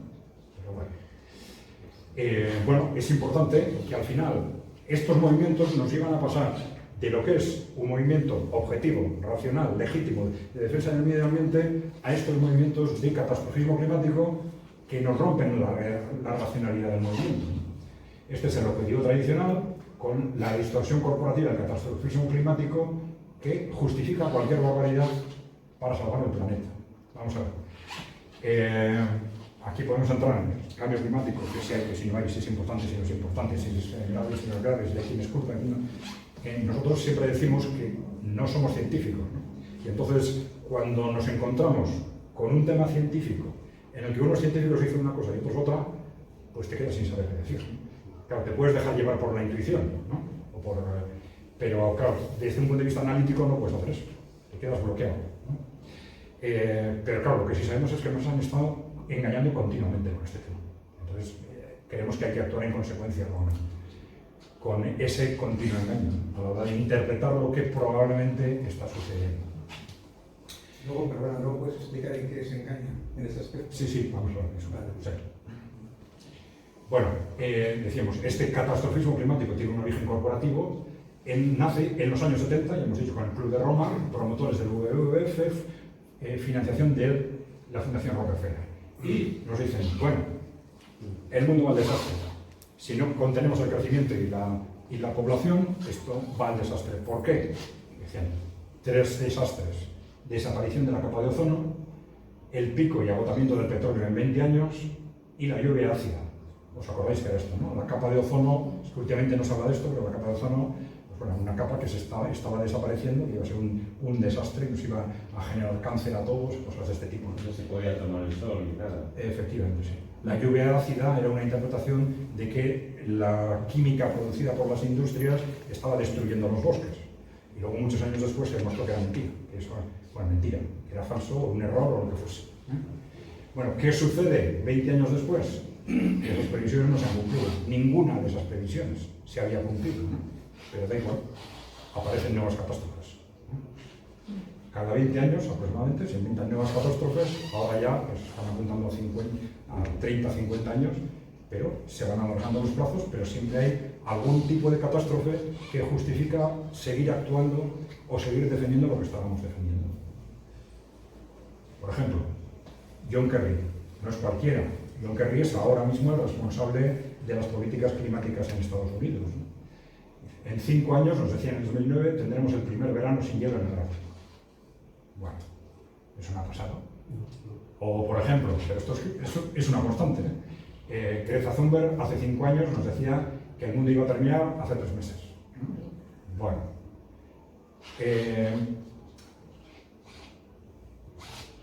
Sí, os decía que estos son 2 ejemplos, pero que es una constante de lo que ha sucedido en otros 40 años. Porque el problema no es que digan, bueno, si dicen, bueno, hay unos científicos que dicen que, o puede ser que, no. Con toda la seguridad del mundo, si seguimos así, el mundo va al desastre. No tienen ni idea. Ellos no tienen ni idea. Pero bueno, lo afirman. Vale. Bueno, en este sentido, se ha utilizado el concepto de ecofascismo. Es exagerado hablar de ecofascismo, bueno, pero para ver un poco como una referencia de lo que se está pensando en este sentido, de qué mentalidad hay en esas élites corporativas y aristocráticas, nos dice un autor del Deutsche Bank, dice, será necesario un cierto grado de ecodictadura. Claro, como las medidas que estamos tomando no funcionan, pues igual necesitamos una dictadura. No os voy a leer todo lo que dice, pero bueno. El impacto de la actual política climática sobre la vida diaria de la gente es todavía muy abstracta y aceptable para muchas familias.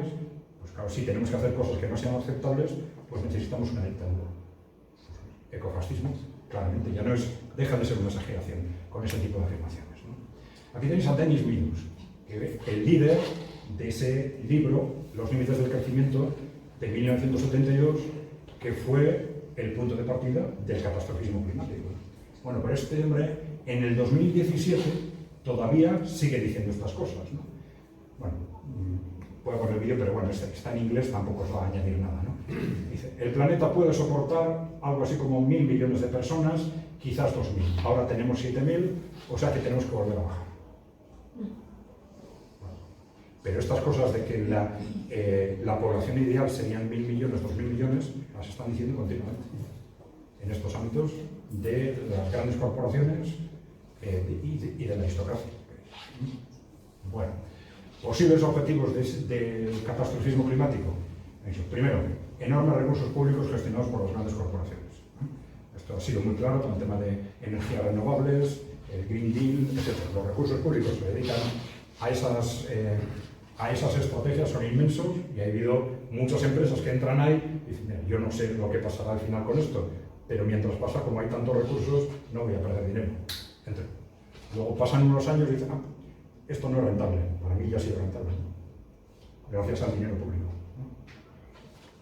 Bueno, objetivos políticos, control creciente de la población y de la economía. Porque, claro, en base a estos argumentos, se hace. En este momento, esto es muy claro, los argumentos son emisiones cero y descarbonización. ¿Por qué? Para salvar el planeta.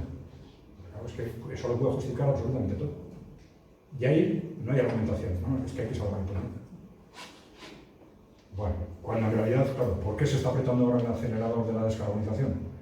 Pues evidentemente se está apretando el acelerador después de que hemos cortado las líneas de suministro de la energía barata rusa.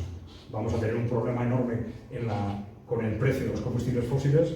Y dice, mira, pero ahora ya no va a ser por razones geopolíticas, va a ser porque lo hemos hecho para salvar el planeta. No están ahí. Estamos en un proceso de desindustrialización clarísimo en Europa, pero no, va a ser para salvar el planeta. Vale. Minorías sexuales, es otro de los temas, ¿no? Bueno, ahí evidentemente Occidente tenía un reto tradicionalmente pendiente, vamos a decir, ¿no? Vamos a llamarle el reto del respeto, ¿no? A grupos sociales tradicionalmente perseguidos cuya dignidad y derechos debían y deben reconocerse, ¿no? Pero el problema que es, pues como otras minorías, porque eso sí lo han hecho de forma sistemática, minorías nacionales muchas veces, minorías étnicas, pues ha habido una manipulación evidente por las élites corporativas occidentales y utilización para esas estrategias de largo plazo de reducción y control de la población. Bueno, entonces el reto cuál es, pues evidentemente, el que hemos dicho desde el principio, abordar también este tema desde una perspectiva racional. Evitar esa trampa corporativa también de acción y reacción, ¿no? Y control de las posiciones reactivas. Porque eso desde las grandes corporaciones se hace mucho, ¿no? Es decir, creo un problema y cuando surge la reacción frente a ese problema intento controlar también la reacción. O a veces la creo yo mismo, ¿no? A veces la creo yo mismo. Entonces, en cómo se gestiona esa acción y esa reacción es fácil detectar en qué medida hay intereses legítimos o hay intereses utilizados, manipulados, ¿no? Bueno, importante en este sentido evitar una sobrereacción que nos pueda llevar a cuestionar derechos legítimos de estas personas, ¿no? Un respeto escrupuloso de derechos e intereses legítimos, pero cuestionar sin reparos la manipulación de esos derechos por parte de esas élites. Bueno, superhombre y eugenesia son dos conceptos que están muy ligados. El concepto de superhombre os suena seguramente, ¿no? El que creó este concepto fue Nietzsche en el siglo XIX. Es un concepto que algunos dicen, bueno, era un concepto más psicológico que otra cosa. El nazismo lo utilizó desde una perspectiva racial y otros lo están utilizando desde una perspectiva de clase, etc. Pero bueno, decíamos que en ese concepto tenemos un origen filosófico común en el concepto de superhombre de Nietzsche. El nazismo utiliza el superhombre como un concepto racial, producto de la selección biológica, y en el nazismo posmoderno está utilizando ahora ese concepto como un concepto tecnológico. Están hablando de que con el avance tecnológico va a haber una fusión hombre-máquina a través de la cual, no todos, porque todos va a ser imposible, sino las clases superiores van a ser algo distinto, van a ser superhombres, ¿no? Bueno, la eugenesia, ya hemos dicho lo que es, ¿no? Tiene su origen en el darwinismo social, ¿no? Es decir, la aplicación de las dos doctrinas de selección de Darwin al ámbito social como ideología política destinada a la selección de los mejores, ¿no? En el nazismo es una selección biológica, en el neonazismo posmoderno es una selección, digamos, tecnológica, ¿eh? A través de esa fusión hombre-máquina que le están llamando transhumanismo. Precedentes tenemos tanto en el posmofeminismo, digamos, con Margaret Sanger, la hemos mencionado antes, o en el posmoecologismo de la nobleza europea. Bueno, en este sentido el transhumanismo, ese movimiento transhumanista, supera en radicalidad al nazismo. Vamos a ver. Bueno, estas son cosas que están diciendo las corporaciones, no me voy a detener ahí, en los últimos años. Dentro de esos futuros distópicos que están diseñando el Foro Económico Mundial, etc. Ahí no voy a entrar porque no me voy a detener. Esto queda en el ámbito socioeconómico. Pero bueno, un filósofo historiador de referencia, ¿de quién? Del Foro Económico Mundial. ¿Acordados? El Foro Económico Mundial representa a las 1000 multinacionales más grandes del mundo. Bueno, no exactamente a las 1000, sino a 1000 multinacionales. Bien. Y esta es la gran referencia ideológica del transhumanismo. O sea que no es un señor en una universidad que esté diciendo no sé qué cosas, ¿no? Está directamente apoyado y promocionado desde las grandes corporaciones. Bueno, este hombre ha hablado, por ejemplo, del destino de los pobres, que son las drogas y los videojuegos. No me voy a detener porque no tenemos mucho tiempo. Es importante que veáis, no es solo el Foro Económico Mundial, sino que desde esos ámbitos se está impulsando a todas las grandes empresas a avanzar en esa dirección. Ahí tenéis un cartel del BBVA y en ellos aparece ¿quién? Harari, el ideólogo del transhumanismo. Bien. Una frase de este señor: la gran pregunta política y económica del siglo XXI será ¿para qué necesitamos a la gente? ¿O para qué necesitamos tanta gente? Diciendo, joder, ¿qué cosas dice este hombre? Pero si se ha dado cuenta, resuena bastante con las cosas que en la aristocracia y en las grandes corporaciones se llevan diciendo desde hace un siglo. ¿Vale? Pero ahora este hombre las está diciendo más públicamente. Por primera vez en la historia los ricos serán una especie diferente a los pobres. Te digo que estos son ideas. El nazismo también eran ideas hasta que se empezaron a llevar a la práctica.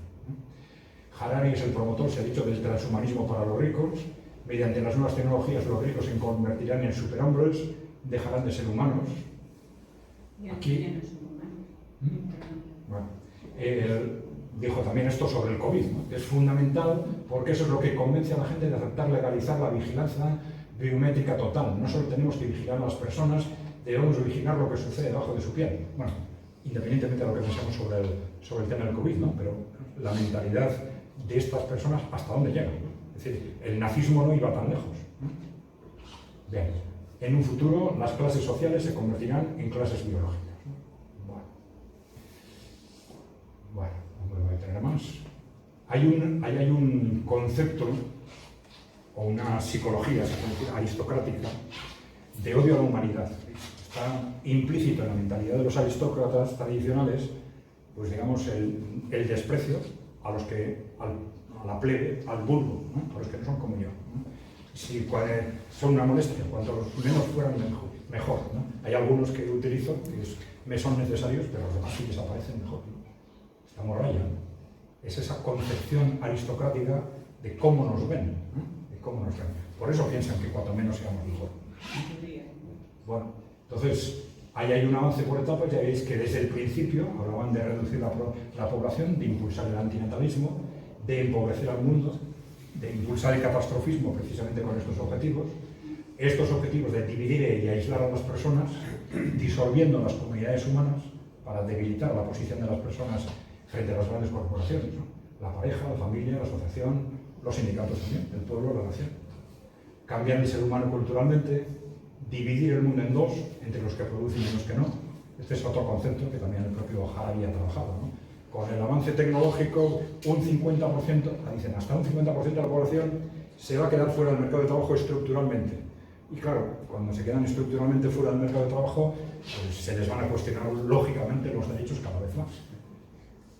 Claro, eso ya sabemos lo que nos lleva, pero claro, en toda la línea documental, en ningún sitio se plantea la posibilidad de que si sobra trabajo para la mitad, eso se arregla trabajando la mitad todos, ¿no? Es decir, aunque fuera así, reducimos las horas de trabajo por la mitad y ya está solucionado el problema, ¿no? A medio plazo, claro. Pero bueno, eso ni se lo plantean, por supuesto. Bien. Y cambiar al ser humano tecnológicamente a través del transhumanismo. La explicación socioeconómica, vamos a hablar luego de esto también, es compatible. Bueno, ¿por qué es interesante hablar de esto? Porque muchas veces pensamos, bueno, vamos a ver, pero si lo que piensan las grandes corporaciones es en ganar dinero y no en otras cosas. Bueno, esto está claro que no es así. Desde el punto de vista del análisis económico, ya sabréis muchos perfectamente, ¿no? Incluso en un pequeño empresario, incluso nosotros, siempre tenemos primero, cuando trabajamos profesionalmente, tenemos una primera motivación que es el consumo básico. Consumir lo necesario para que nosotros y nuestra familia vivamos, sobrevivir, ¿no? Pero hay un segundo nivel, digamos necesidades básicas. Un segundo nivel es el ahorro, es decir, necesidades básicas de ahora, pero también las del mes que viene, ¿no? Es decir, voy a ahorrar para nada. Pero cuando, a medida que nuestra renta, que nuestro capital, nuestros recursos aumentan, empezamos a valorar otras cosas, como son cada vez más el prestigio y el poder. Entonces, los millonarios, cuando ganan más dinero, para ellos cada vez es menos importante el consumo que van a obtener con ese dinero. Es más importante, incluso con el dinero que ganan, el poder y el prestigio, ¿no? Entonces, está muy estudiado en economía, ¿no? Pero claro, imaginaros, estos grandes multimillonarios están constantemente pensando cómo influimos en nuestro entorno con ese dinero, ¿no? A mí me gustaría que la sociedad fuese de no sé qué forma, pues dedicar mi dinero a esto, ¿no? O sea que no es en absoluto contradictorio, ¿no? Puede haber tanto objetivos, vamos a decir, estrictamente económicos, como objetivos de poder y de control, ¿no?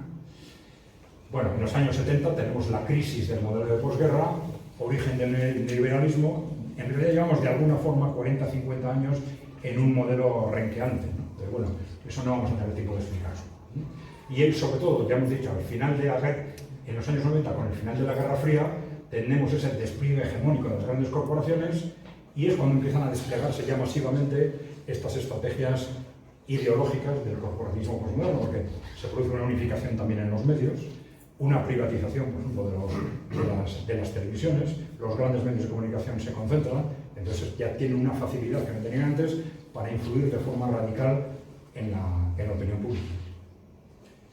Bien. Bueno, impactos en el ámbito de explicación socioeconómica, me estoy quedando sin tiempo, ahí no me voy a detener, ¿eh? Bueno. Pero bueno, esto he dicho, los objetivos económicos y los de manipulación y control son compatibles, ¿no? Pero en realidad esto ha sucedido también en todos los movimientos fascistas, también en el fascismo y en el nazismo. Esto es importante, no son modas sociales, lo hemos dicho al principio, son procesos corporativos de manipulación social. Esto es muy importante incluso, por ejemplo, en la gestión política, ¿no? Porque muchas veces los partidos políticos se posicionan con la vista puesta en las elecciones y dicen, bueno, ¿qué es lo que está de moda? ¿Qué es lo que en los medios está de moda, fundamentalmente? Y dicen, ¿está esto de moda? Pues lo meto en mi programa. 2 años después se pone de moda otra cosa. Pero claro, ¿qué pasa? Que esas modas sociales no son una evolución natural de la sociedad, sino, en parte sí, lo hemos visto, sino en buena parte son procesos de manipulación corporativa. Con lo cual, sin darte cuenta, te estás tú poniendo al servicio de los intereses de estas corporaciones cada vez más en la medida en que te introduces en esa dinámica. Por eso, pedirles a los grupos políticos también, no solo a los grupos políticos, esto es una reflexión personal que tenemos que hacer todos, pero pedirles que hagan ese filtro es muy importante, ¿no? Distinguir entre lo que es racional en esas modas, lo que es realmente una moda y lo que es un proceso corporativo de manipulación. Bueno, ¿quiénes están detrás? Cuando hablamos de ese impulso corporativo, hemos hablado, por ejemplo, de las familias reales, hemos hablado de algunos grandes grupos corporativos que estuvieron detrás del nazismo y del fascismo, otros grupos que se han implicado durante la Guerra Fría, después el grupo Rockefeller, por ejemplo, muy claramente. Pero bueno, ¿quién está ahora detrás de las grandes empresas? Porque esto es un cambio muy importante en el capitalismo de los últimos años, ¿no? Antes hablábamos de los intereses de los bancos, los intereses de las eléctricas, etc. Eso ha cambiado radicalmente, porque ahora detrás de todos ellos están los grandes, no fondos de inversión, que se llaman gestoras de fondos de inversión, que son BlackRock, Vanguard, fundamentalmente hay otros, y luego están interrelacionados entre ellos. Pero estos suelen entre un 5 y un 10% del capital de prácticamente todas las multinacionales occidentales, incluso de las del mismo sector, lo cual están rompiendo las leyes de la competencia y tal, pero nadie parece preocuparse de eso. Pero claro, estos fondos influyen de forma muy directa en las estrategias y en la cultura empresarial. al principio decían, no, somos inversores estrictamente financieros, no entramos en más cosas, pero cada vez han ido entrando en más y entrando muy directamente en estos temas. Con lo cual, muchas veces decimos, esto que se está poniendo de moda y resulta, joder, los anuncios de las empresas, que son un instrumento de creación de cultura muy importante, ¿no? Joder, está en cada empresa, ¿por qué entra en este tema? Ah, y esta también, y esta también. Y dice, claro, hay detrás tienen unos inversores que le están diciendo, tú defiende esto, publicita esto, publicita esto. Bueno, aquí se habla de cartas, por ejemplo, de BlackRock a las empresas en las que participan, diciéndoles cómo tienen que participar en este tipo de culturas, etc. Esto es lo que hemos comentado, ¿no? La BlackRock y Vanguard en todos los sectores, prácticamente.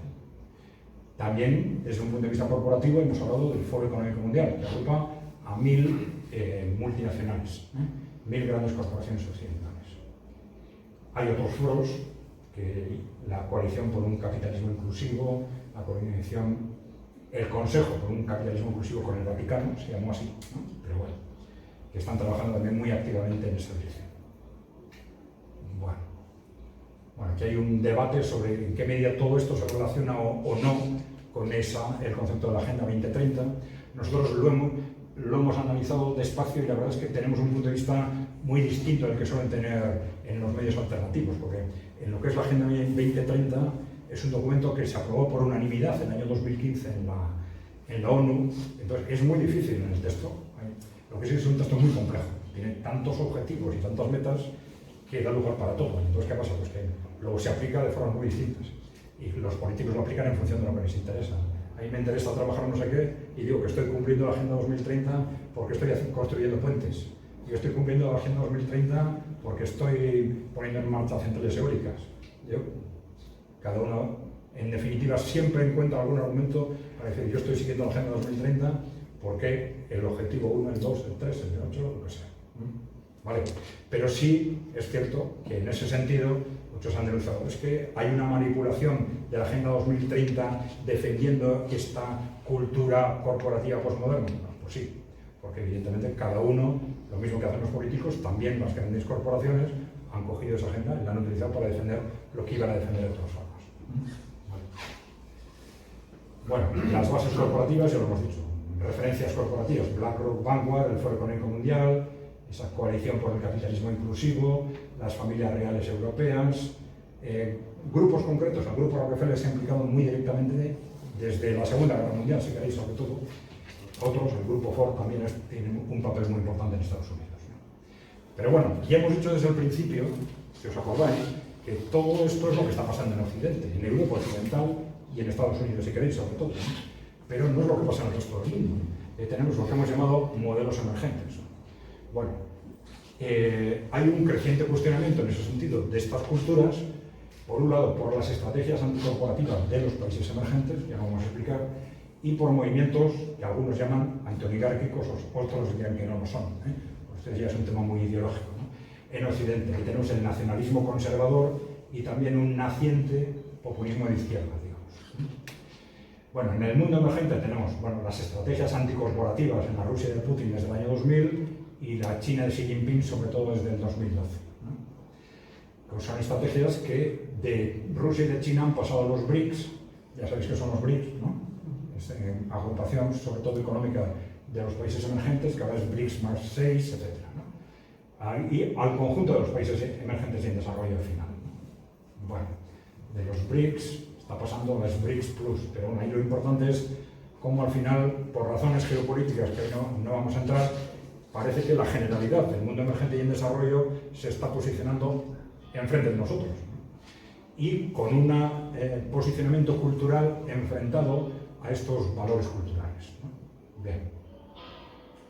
Y decimos, esto es un reto geopolítico, pero también es un reto ideológico y cultural porque estos países están rechazando el posmodernismo occidental desde distintos puntos de vista, porque cada país de estos tiene una cultura propia, pero sí coinciden en ese rechazo a nuestra cultura, ¿no? Entonces, por ejemplo, pues una frase de Putin, posicionamientos de China o de Turquía, ¿no? Pero bueno, ¿qué tienen en común? Bueno, tienen un rechazo de lo que llaman irracionalidad de esa cultura, de ese posmodernismo corporativo. Dicen, ellos apuestan por el desarrollo científico, tecnológico, social y económico, por una gestión racional de la defensa del medio ambiente, de la emancipación de la mujer, de las minorías, etc. Bueno, en Occidente también todo esto está creando problemas, ¿no?, desde distintas perspectivas. Tenemos el nacionalismo conservador, ¿no?, sobre todo el trumpismo, ¿no?, que tiene menos fuerza en Europa, pero en Estados Unidos ya tenemos la población dividida casi al 50%, y como un factor fundamental es una guerra cultural, ¿no?, alrededor de este tema, ¿no? Bien. Pero también tenemos movimientos nacientes, digamos, en la izquierda, unos dicen izquierda populista, izquierda anticorporativa, como queréis llamarlo. Habéis oído hablar seguramente de Sarah Wagenknecht en Alemania, que ahora ya ha anunciado que han creado un partido. Las encuestas le están dando hasta un 25 o un 30% en las elecciones, si se animan a presentarse, ¿no? Pero claro, el fuerte de este grupo es eso, ¿no? Es decir, se desmarcan de la izquierda, aparte de razones geopolíticas también, pero por el rechazo de las corrientes o las ideas del posmodernismo corporativo, si queréis. Robert Kennedy en Estados Unidos, o este Partido Socialdemócrata en Eslovaquia, que ha ganado las elecciones, ya sabéis, ¿no? También con ese tipo de planteamientos. Bueno, ¿qué pasa? De esto se suele discutir mucho, se hacen muchas preguntas en las charlas, ¿no? Pues a mí estos me caen bien, estos me caen, que si Trump, que si Vox, que si esto, ¿no? Bueno, independientemente de partidos, a mí no me gusta hablar de partidos concretos, ¿no?, porque es saltar a otra arena, ¿no? Pero bueno, cuestiones claves a la hora de valorarlo, porque ya hemos dicho que las corporaciones juegan también con la acción y la reacción. Entonces es muy fácil también que intenten controlar no solo la creación de esas culturas, sino controlar también las reacciones sobre eso. Bueno, entonces a la hora de interpretar hasta qué punto un posicionamiento cultural de ese tipo es auténtico o no, se hace realmente para defender a los ciudadanos o no, yo creo que hay unas cuestiones básicas importantes. Por ejemplo, esos grupos están cuestionando solo las estrategias corporativas en el ámbito sociocultural, se están aprovechando de un desapego de la gente con respecto a ese tema para sacar votos solo, o también se someten a las mismas en el ámbito socioeconómico. ¿Qué hacen en el ámbito socioeconómico? Siguen a las corporaciones o no. Eso puede ser una pista muy importante para interpretar qué es lo que hay realmente o no en esos movimientos. Ese rechazo de esa cultura woke o posmoderna, si queréis, ¿es visceral o es racional? ¿En ese rechazo se respetan los derechos básicos de las personas afectadas o no se le da importancia a eso? Se rechaza la cultura vigente y punto, ¿no? En ese rechazo se evita poner de relieve los intereses corporativos latentes, y eso es un termómetro muy claro, como esa explotación masiva de mano de obra barata, por ejemplo, que hemos comentado. Porque claro, cuestionarlo todo y no hablar de eso, que es el meollo, pues ya nos está diciendo mucho de qué tipo de intenciones realmente puede tener, hasta qué punto se está haciendo de forma legítima o no la impugnación de los valores dominantes, ¿no? O la apropiación de recursos públicos, si queréis, en otros casos. Bueno, pero en definitiva sí creemos que de una forma u otra va a ser muy importante lo que pasa en el ámbito geopolítico, pero sí está claro desde nuestro punto de vista que los que pensábamos que iban a ser los valores del siglo XXI no van a ser, ¿no? El cuándo y cómo va a depender de este choque geopolítico, ¿no?, de lo que pase con ese choque geopolítico. Mientras tanto, pues deberíamos asegurar que para cuando llegue el cambio, la destrucción de nuestros ciudadanos y de nuestras comunidades sea la mínima posible y que no sea irreparable, ¿no? Y hacer frente a las ofensivas neonazis del posmodernismo corporativo, llamándoles neonazis claramente. ¿Qué hacer ante los que nos vienen? Bueno, pues siempre hay cosas que podemos hacer incluso desde el punto de vista individual. Informarnos, por reparto, ¿no? Aprender a diferenciar los intereses sociales y los intereses corporativos. Es muy importante, ¿eh? No caer en los rechazos viscerales de algo que está de moda porque me cae mal. Ojo, que normalmente detrás de cada uno de esos movimientos hay bases racionales y hay derechos legítimos que hay que respetar. Identificar esos intereses corporativos, denunciar, si hace falta, claramente como neonazis a las corrientes del corporativismo postmoderno, una vez que sabes qué es lo que hay detrás. Necesidad del análisis racional y prepararnos para que seguramente los que iban a ser esos valores del siglo XXI no van a ser. Bueno, esto es nosotros hacemos un boletín casi diario. La forma más directa de recibirlo, si alguno queréis, es en Telegram, ahí tenéis la dirección, pero también lo podéis recibir por correo electrónico, por WhatsApp. Entonces, ¿no?, escribirnos, mandarnos un correo a esa dirección si queréis, el que quiera, y pues lo mandamos como queráis, por Telegram, por WhatsApp o por correo electrónico. Vale. Luego, claro, siempre nos hacen la misma pregunta cuando hablamos de estos temas. ¿Hay que hacer algo? Dice, pues, hay gente muy sensibilizada, hay que hacer algo. Bueno, tenemos 3 grandes retos hacia adelante, ¿no? Y que está relacionado con los 3 tipos de conferencias que estamos dando últimamente. El reto geopolítico, depende de quién gane o no gane, pues esto se va a mantener como un mundo unipolar o vamos hacia un mundo multipolar. Esta está siendo una cuestión clave. El reto económico, está claro que necesitamos un nuevo modelo económico y esto se va a plantear enseguida. Y el reto cultural, ¿qué va a pasar con estos temas de valores y de cultura, ¿no? Nos dicen, hay que hacer algo, ¿no? Pero nosotros somos, ya hemos dicho, analistas y difusores de información, no somos agentes políticos ni sociales, esto tiene sus ventajas, pero tiene sus inconvenientes. Es decir, nosotros decimos, no podemos hacer nada, entonces hay que hacer algo, bueno, pues el que quiera hacer algo, que cree una asociación o lo que sea, ¿no? Pero bueno, al final, si hay algo que hemos hecho, algo muy modesto, por si a alguien le interesa, ¿no? Hemos creado un canal, en principio un canal en Telegram, pero al que se pueden llegar también por correo electrónico el que no esté en Telegram, ¿no? Un canal, digamos, para esas personas que no se sienten cómodas dentro de esa cultura dominante, ¿no? Pero en principio solo para compartir información. Es un canal privado, discreto, en el que no se le va a pedir nada a nadie, solo está el que quiera, y su identificación y su cuenta y su nombre no se van a difundir. Entonces es un objetivo muy modesto, pero puede ser interesante si se agrupan muchas personas, ¿no? El objetivo es simplemente que esas personas que nos dicen, bueno, yo pienso, no sé, pero es que comentar esto es complicado porque la cultura dominante no sé qué tal, bueno, pues simplemente dentro de unas posiciones racionales, pues que la gente se sienta arropada para pensar como quiere pensar. Pues eso, nada más. Gracias.